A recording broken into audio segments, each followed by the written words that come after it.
Hi friends, எல்லாருக்கும் வணக்கம். நான் உங்க ஜெரி. இன்னைக்கு நம்ம யாரை பத்தி பார்க்க போறோம் அப்படினா Iron Lady of Pakistan. யார் Iron Lady of Pakistan? Muniba Mazzarri. அவங்க மார்ச் 3rd 1987ல பிறந்தாங்க. அவங்க லைஃப்ல என்ன சாதிச்சாங்க அப்படி நீங்க பாத்தீங்கன்னா சாதாரண சாதிப்பு இல்லங்க, ரொம்ப பெருசா சாதிச்சிருக்காங்க. She is a great inspiration. அப்படி என்ன ஆச்சு அவங்க லைஃப்ல அப்படி நம்ம பாப்போம்.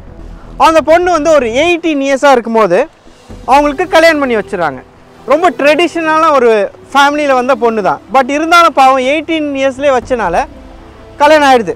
ஒரு 2 இயர்ஸ் 18லேருந்து 20 வரைக்கும் கல்யாணம் ஆகி 2 வருஷத்தில் பயங்கர ப்ராப்ளம். ஹஸ்பண்டுக்கு அவங்களுக்கும் ஒன்றுமே செட் ஆகலை. ரொம்ப ப்ராப்ளத்திலே போயிட்டு இருந்தாங்க. அப்போது அந்த 20 இயர்ஸ் ஆகும்போது ஒரு ஆக்சிடெண்ட் நடக்குது. அந்த காரில் அவங்களும் அவங்க ஹஸ்பண்ட் 2 பேரும் போயிட்டுருக்காங்க. போயிட்டு இருக்கும்போது என்ன ஆகுது, திடீர்னு ஒரு இதுக்குள்ளே போய் இடிச்சிருது. ஒரு நல்ல விஷயமா அவங்க ஹஸ்பண்ட் வந்து அந்த கார்லேருந்து வெளில விழுந்துடுறாங்க. அவங்க வெளில வந்துன்னு அவர் எஸ்கேப் ஆகிடுறாரு. இந்த பொண்ணு வந்து ஆக்சிடெண்ட்டில் மாட்டிக்கிறாங்க. ஸோ ஆக்சிடெண்ட் ஆகிடுது. ஸோ என்ன பண்ணுறாங்க, ஹாஸ்பிட்டல் கொண்டு வந்துடுறாங்க. ஹாஸ்பிட்டலில் வந்து பார்த்தா ஒரு லிஸ்ட்டு, ஒரு மளிகை கடை லிஸ்ட்டு மாதிரி ஒரு லிஸ்ட்டாக கொடுக்குறாங்க. அந்த பொண்ணுக்கு இது போச்சுன்னு, ஃப்ராக்சர், கை ஃப்ராக்சர், கால் ஃப்ராக்சர், இங்கே ஃப்ராக்சர், ஃபுல்லாக ஃப்ராக்சர், உடம்பு ஃபுல்லாக ஃப்ராக்சர். டாக்டர் சொல்லிட்டாங்க ஒன்றும் முடியாது, இனிமேல் இந்த பொண்ணால் ஏஞ்சி நடக்க முடியாது. She is a good artist, நல்லா வரைவாங்க, இனிமேல் அவளால் வரைய முடியாது அப்படின்னு சொல்லிட்டாங்க. உடஞ்சி கீழே அப்படியே விழுந்துட்டாங்க. அவங்களால என்ன பண்ணுறதுன்னு தெரியல. அப்போது லைஃப் அப்படியே ஒரு மாதிரி ஒரு சோகத்தில் அப்படியே போயிட்டு இருக்கும்போது ஹாஸ்பிட்டலில் இன்னொரு விஷயம், டாக்டர் வந்து ஷாக்கிங்கான ஒரு விஷயம் சொல்கிறாங்க. அந்த பொண்ணுக்கு பின்னாடி அந்த ஸ்பைனல் கார்டில் ஒரு இன்ஜுரி ஆனால அந்த பொண்ணால் இனி குழந்தை பெற்றுக்க முடியாதுன்ட்டாங்க. அப்போ அவங்க ஹஸ்பண்ட் வந்து இதெல்லாம் கேட்டுட்டு அவர் இன்னொரு விஷயம் வந்து சொல்கிறாரு, இப்படி ஒரு பொண்ணுக்கிட்ட என்னால் வாழ முடியாது, ஸோ எனக்கு டிவோர்ஸ் வேணும்னு சொல்லிட்டு டைவர்ஸோட இதை கொடுத்துட்றாரு. அந்த பொண்ணு வாழ்க்கையில் ஒரு பெரிய ஒரு விஷயத்தை சந்திக்கனால ஒருமா உடஞ்சி போயிட்டாங்க. என்னடா ஆல்ரெடி ஹாஸ்பிட்டல்லே இருக்கும், சுற்றி வெள்ளை கலர் துணி, வெள்ளை கலர் டாக்டர், ஒரே யூனிஃபார்ம், ஒரே ஒயிட்டாக, ஒரே டென்ஷனில் இருக்க. அவங்களுக்கு என்ன பண்ணுறது, வேறு கலர் ஏதாவது பார்க்கணுன்னு சொல்லிட்டு அவங்க அண்ணங்கிட்ட சொல்லி சில கலர்ஸும் பேப்பரும் வாங்கிட்டு வாங்கன்றாங்க. ஸோ வாங்கிட்டு வந்தோடனையும் அவங்க வரைகிறாங்க. அவங்களுக்கு பிடிச்ச ஒரு ஓவியத்தை வரைகிறாங்க. டாக்டர் அவங்கள வரைய முடியாதுன்னு சொன்னாங்க. But she is trying to draw. So அப்படி வரைஞ்சிட்டு இருக்கும்போது அது வந்து அவங்களுக்கு ஒரு பாசிட்டிவாக நம்ம ஏதாவது பண்ணணும் அப்படின்னு சொல்லிட்டு ஷீ வரைகிறாங்க. அப்படி வரையும் போது ஒரு ஆர்ட் வருது. வந்து முடிச்சோன்னே அவங்களுக்குள்ள ஒரு கான்ஃபிடென்ட் வருது. சரி, பட் இதை விட்டுட்டு தாண்டி வரணும், லைஃப் இதுவும் கடந்து போகும், ஸ்டிக்கு கிடையாது, வேறு ஏதாவது போகணும். ஸோ ஷி வாஸ் திங்கிங் என்ன பண்ணலான் போது அவங்க டாக்டர் சொல்லிட்டாங்க டிஸ்சார்ஜ் ஆகி வீட்டுக்கு கூப்பிட்டு போயிடுங்கன்னு.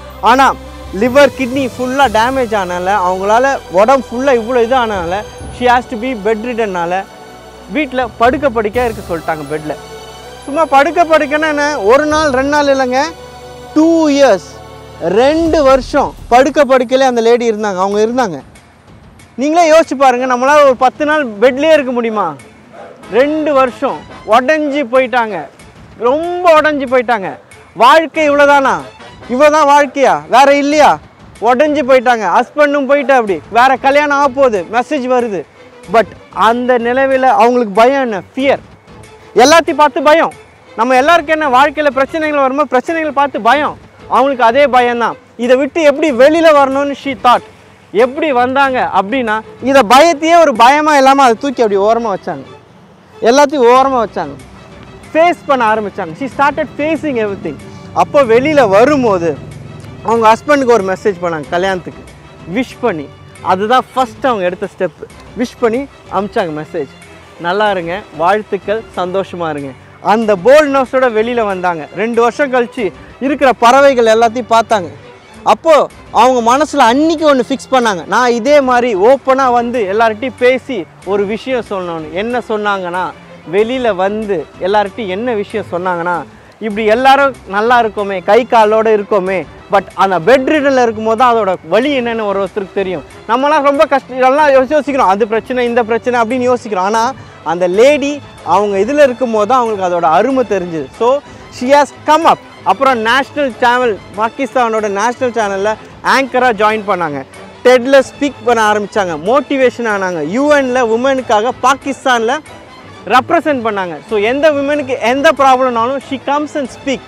ஸோ அவங்க என்ன மக்களுக்கு சொல்ல வராங்க எல்லாருக்குன்னா அவங்கவுங்க இருக்கிறத விட்டு இந்த மாதிரி விஷயங்கள் நடக்கும்போது தான் அதோட அருமை தெரியும். ஸோ அதே போல் பயத்தை பார்த்து யாரும் பயப்படாதீங்க, இதுவும் கடந்து போகும். அதே மாதிரி ஷி ஹஸ் கம் நவ். அதே போல் குழந்தை பெற்றுக்க முடியாதுன்னு சொன்னாங்க.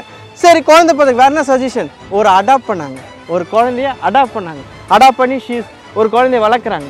ஸோ லைஃப் அப்படி தாங்க. So she is a great inspiration for every women.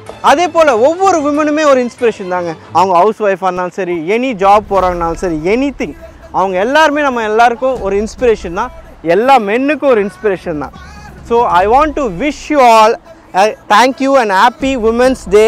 உங்கள் எல்லோரும் எங்களுக்கு இன்ஸ்பிரேஷனாக இருக்கிறதுக்காக ரொம்ப நன்றி. தேங்க்யூ. இதே போல் வேறு வீடியோ வேறு ஜானரில் சீக்கிரம் வந்து பார்க்குறேன். ஓகேங்களா? அதுக்கு முன்னாடி லைக், ஷேர், சப்ஸ்கிரைப், பெல் பட்டனை கொஞ்சம் ப்ரெஸ் பண்ணுங்க. ஓகேங்களா? அன்டில் தென் பாய்.